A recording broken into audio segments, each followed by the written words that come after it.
One of the reasons why healthcare is so expensive is because a lot of doctors are afraid of money. We don't learn to manage money. We don't want to think about money, so other people do. What's the consequence of that? Think about what happens when you swipe your credit card at a doctor's office. Well, it might be a small cash-only clinic with just a doctor and a nurse, but the majority of the time, it's a little bit of a bigger organization. You've got the doctor, the nurse, and if they take insurance, there's probably a billing specialist, maybe some secretaries or administrative assistants. And I did mention insurance, so let's talk about everyone at the insurance company. The people who review, accept, and deny claims. The people who make the computers work. Janitorial staff.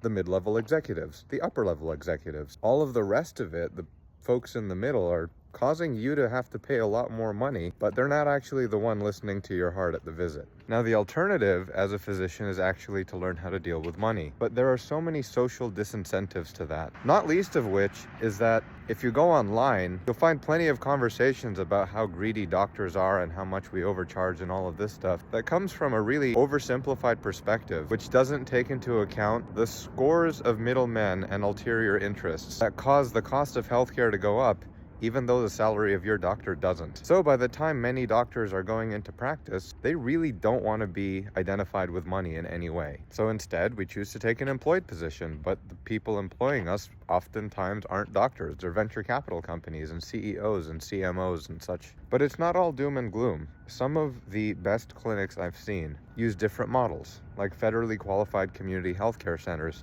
that receive money for the government and use it to provide care for people who can't afford it themselves. And even though the term cash pay private practice is thrown around in a derogatory way, oftentimes that flexibility means better access, a doctor who has creative control over their billing structure, and who can implement things like sliding scales, do a portion of charity care, so on and so forth. I'm getting more and more a sense of that as I run my admissions consulting business, because when I've done this work for companies, it took me years to realize that I would get paid a really tiny fraction of a pretty large amount that clients were being charged for my services. And that was one of the things that led me to start this business, is that I realized I can charge a fraction what people would pay a big company that would employ me and still make more than I would make as an employee. Customer wins and I win, so both I and the customer are better off.